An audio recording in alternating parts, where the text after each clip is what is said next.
Hello सभी भाई बहनों को राधे राधे।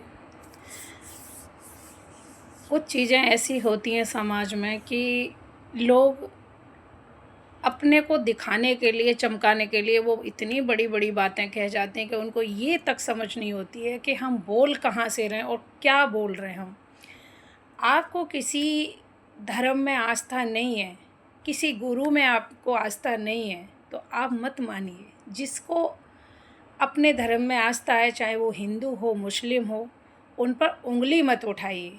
एक लेडीज़ देखी है सीमा गोविंद, आप हर जगह ये फैला रही हो कि प्रेमानंद जी महाराज एक ढोंगी हैं और रामभद्राचार्य ना उनकी आँखें देखने की हैं और ना अंदरूनी हैं। इस तरीके की बातें हर गुरु के बारे में वो अभद्र शब्दों का इस्तेमाल करती हैं। किसको राइट दिया है आपने ये सब बोलने का? आप किसके लिए ये सब कर रही हैं?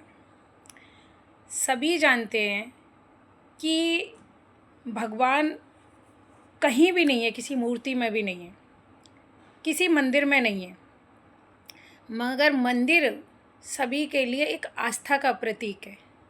इसीलिए मंदिर मस्जिद को बनाया ताकि इंसान वहाँ जाके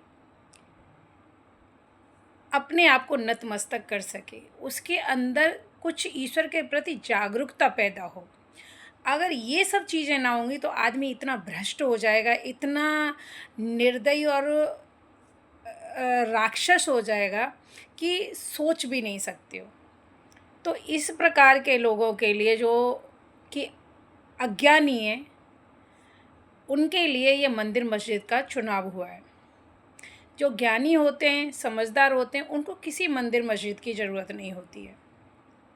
अब लोगों के पास इतना पैसा है तो लोगों ने जगह-जगह मंदिर बनवा के उनको सुविधाएँ दी हैं, जो जितने भी गुरु हैं, जितने भी बड़े लोग हैं, कोई भी हैं, तो ये भी इनके अपने प्रारब्ध हैं, ठीक है? तो हमें किसी संत के बारे में बोलने का किसने राइट दिया है कि हम इतना अभद्र शब्दों का इस्तेमाल करें? आप नहीं मानते हो, आप अपनी जगह पर, अपने घर पर बैठिए, अपनी स्थान पर रहिए, मगर ऐसा मत बोलिए। आपने कई बार देखा होगा, किसी-किसी के जीवन में, जो भी जिसने भी देखा हो, वो सच बोलना, वो कमेंट करना कि कई बार ईश्वर का ऐसा चमत्कार होता है, जबकि ईश्वर किसी ने देखा ही नहीं है, कहीं नहीं देखा, किसी भी रूप में नहीं देखा, मगर कहीं-कहीं ऐसे चमत्कार होते हैं, वहाँ क्या तू करने आती है? तू करती है, तू बताती है। मेरे को तो इस औरत के बारे में गाली देने का मन कर रहा है कि इस तरीके की जो बैठ के चर्चाएँ कर रही है, समाज को बिगाड़ रही है किसी के बारे में, वो बहुत गलत कर रही है। ऐसे ही एक लेडी नाज़िया इलाही है, उसने किसी के धर्म को लेके इतना गलत शब्दों का इस्तेमाल किया है। देखो, अपना-अपना धर्म है, इंसान ऊपर से जहाँ से भी पैदा हुआ है, जिससे भी पैदा हुआ है, किसने बनाया है उसको, कोई नहीं जानता। वो कोई परम शक्ति है, किसी ने देखा नहीं है। तो वो एक ही है, चाहे वो ईश्वर कह लो, चाहे अल्लाह कह लो। मगर जो धर्म अपने आप लोगों ने चुनाव किया है, हिंदू, मुसलमान, उसमें कन्वर्ट कर लिया है, तो वो अपने-अपने धर्म को सब मानते हैं। उनमें उनकी आस्थाएँ जुड़ी हुई हैं। तो किसी के धर्म के ऊपर उँगली उठाना, ये आपको किसी ने राइट नहीं दिया। आप कुछ अपना फ़ेम कमाने के लिए, कुछ पैसे कमाने के लिए आप इस तरीके से गिर जाते हो कि आप किसी पर भी उँगली उठाते हो। ऐसे किसी पर उँगली उठाना आपका अधिकार नहीं है।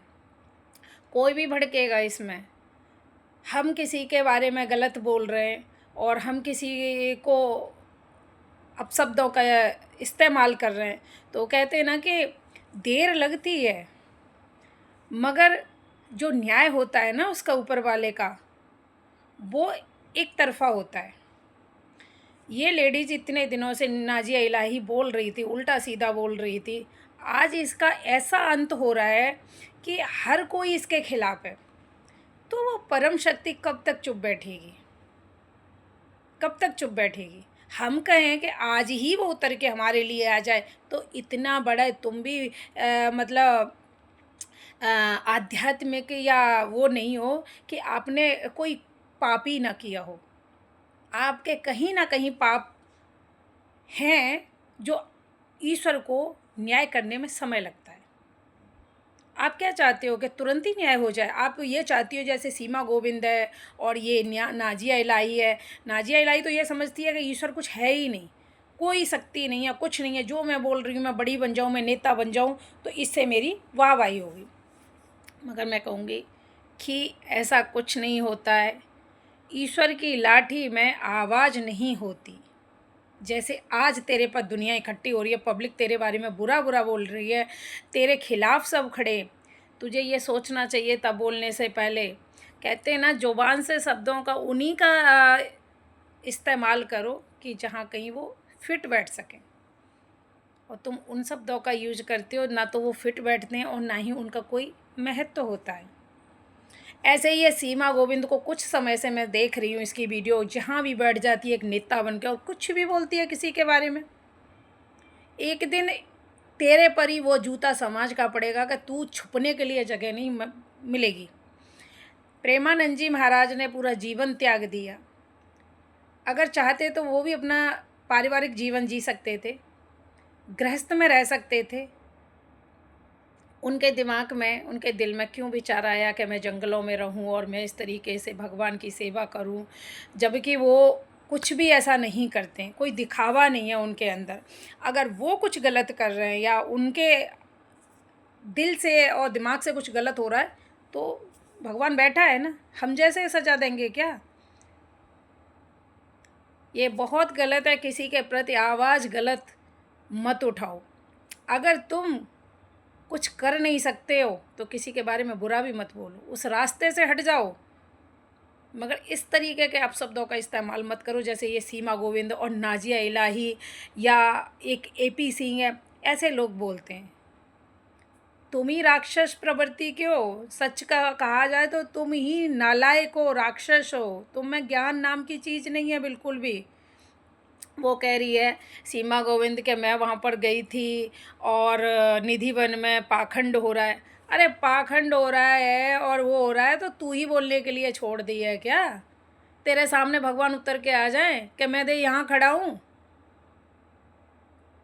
कमीनी हो, इतना तो सोचो कि भगवान तुम जैसे मूर्खों के आगे और खड़े होने लग गए तो फिर तुम ही भगवान बन जाओगे। तुम तो फिर उनको पूछोगे नहीं, फिर तो हर समय बुलाओगे उनको। नीच प्रवृत्ति तुम जैसे मूर्खों में आ चुकी है जो इतनी भी समझ नहीं है कि भगवान में और इंसान में क्या फ़र्क है। इंसान भगवान की बराबरी कर रहा है, जबकि एक तुच्छ, एक तिनके के बराबर नहीं है उसके। कई बार ऐसे चमत्कार होते हैं कि रोड एक्सीडेंट हो रहा है और बंदा 10-12 फीट ऊपर उछल जाता है और गाड़ी के नीचे आ जाता है और वहाँ से भी बच जाता है। उसको बचाने वाले क्या तुम जैसे मूर्ख हैं क्या? कोई ना कोई तो है उनको बचाने वाला, इसीलिए भगवान को याद करता है इंसान, इसीलिए उसको मानता है, क्योंकि उसके ज़हन में कहीं ना कहीं वो भावना होती है कि मुझे जिसने भी बचाया है वो कोई परम शक्ति है, उसी को वो ईश्वर मानने लगता है। अगर किसी आदमी की कोई आदमी मदद कर देता है तो इंसान उसी को भगवान मान लेता है कि तुम ही मेरे भगवान हो, तुम आज ना होते तो मैं नहीं बच पाता। तो आप ये सोचो कि आप इस तरीके की समाज में बैठ बैठ कर व्याख्याएं दे रहे हो, भगवान न करे आपके साथ कुछ ऐसा हो, तब पता चलेगा कि जो धर्म है, जो ईश्वर है, वो क्या चीज़ है। हिंदू मुसलमान कोई अलग नहीं है, सब एक है, सब एक ही जगह जाएंगे, जो भी उनका स्थान है, और एक ही जगह आते हैं, मगर यहाँ अलग अलग धर्म में बट जाते हैं। तो मैं सभी हिंदू मुसलमान भाइयों से कहूँगी, जो भी समझदार है अभी से इसी वक्त से अपने आप को ये समझे कि ये प्रण ले कि देखो हम गलत कर रहे हैं, हम पाप कर रहे हैं, तो हमें इसकी सज़ा कहीं ना कहीं तो मिलेगी। मतलब हम यहाँ गलत कर रहे हैं ना, कुछ भी कर रहे हैं, देखो हमारे परिवार पर पड़ जाती है कई बार कि किसी कोई ऐसा करता है ना, उसका पूरा परिवार नष्ट हो जाता है, पूरा परिवार ख़त्म हो जाता है, रोने वाला भी कोई नहीं बचता है। तो कहीं ना कहीं किसी का दिल दुखाया है तुमने, तभी तो भगवान आपके साथ कर रहा है। पर आप एहसास नहीं करते हो उन सब चीज़ों का, मानते नहीं हो किसी चीज़ को। तो इसीलिए कहते हैं कि हिंदू मुसलमान अपने आप को ये सोचे कि किसी की बातों में कभी नहीं आना चाहिए, केवल हमें अच्छाई का मार्ग चलना है, चाहे हम हिंदू धर्म में हों या मुसलमान धर्म में हों। हमें जहाँ भी कोई व्यक्ति मिलता है हिंदू मुसलमान, तो उसको अच्छे से गले लगाना चाहिए, अच्छे से बातें करनी चाहिए, अच्छे से सबकी मदद करनी चाहिए, किसी की बहन बेटी हो, कोई भी हो, उसको उस तरीके का व्यवहार करना चाहिए कि ये मेरी अपनी बेटी है, अपनी माँ है मेरी। दूसरा व्यक्ति, दूसरे धर्म का व्यक्ति ये ना लगे कि ये पराये धर्म का है। तो इसी उससे आपके जो कुछ प्रारब्ध हैं वो बनते हैं। आप कितने किसी के लिए दयावान हो और किसके लिए साथ खड़े हो किसी के, ये देखा जाता है। ये आपका उभर के आता है। ये चीज़ें आपके फेस से झलकती हैं, आपके धर्म में झलकती हैं और आपके संस्कारों में झलकती हैं। तो मैं इन लेडीज़ों से यही कहूँगी जो बैठ के सीमा गोविंद है ये बोलती है, नाम तो गोविंद रख लिया, किस बात का तूने गोविंद रखा, भगवान के नाम पर ही क्यों रखा, इसका सीमा कुछ और करके रखना। बदनाम कर रही है भगवान के नाम को, शर्म आनी चाहिए तुझ जैसी लेडी को। इस तरीके की बोल रही हो। इसके साथ में जो कमेंट कर रहे हैं ना कि नहीं ठीक है वो सही बोल रही हैं, हाँ ठीक है, जिसने भी नहीं देखा है भगवान को, मगर कुछ चीज़ों को तो पहचानो ना। जो तुम्हारे साथ कभी अच्छा होता है कभी बुरा होता है, उसे करने वाला कौन है जिसको आपने देखा नहीं है। अचानक ही हो जाता है कुछ आपके साथ, कुछ अच्छा हो जाता है अचानक, कुछ बुरा हो जाता है अचानक, कौन कर रहा है? आपके कर्म करवा रहे हैं, जो आप कर्म करके आए हो, तो आपके ईश्वर जो भी शक्ति है कोई भी, वो आपके साथ खड़ी होती है उस वक्त। सभी से कहूँगी कि खुद को पहचानो और जो मूर्ख नास्तिक लोग हैं उनको एक साइड में करो। ये मत कहो, मैं ये भी नहीं कहूँगी कि तुम हरदम कहती है भगवान का नाम क्यों जपते हो, उसमें अपना समय बर्बाद कर रहे हो, राधा राधा करोगे तो उससे आपका दिमाग है ना ख़राब हो जाएगा।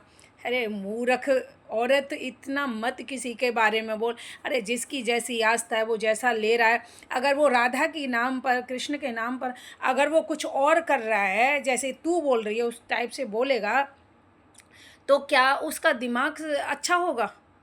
कहती है कि और कुछ चीज़ें सोचो, इसीलिए डेवलप नहीं हो रहा है हमारा हिंदुस्तान, ये नहीं हो रहा वो नहीं हो रहा, क्या क्या बोलती है। अरे तू ही बनाने वाली है तो तू ही बन जा। कितने समय जिएगी तू? अपनी मौत को क्या 500 साल वहाँ से लिखा कर लाई है? जैसे भी ये तू कर रही है, अगर तेरी 500 साल की हो तो करके देख ले, तू ही संभाल ले इस भारत देश को और सारे विश्व को तू ही संभाल। क्यों इतने भाषण दे रही है बैठ के? शर्म आनी चाहिए ऐसी औरतों को कि कुछ भी बोल रही हैं बैठ के। राधे राधे।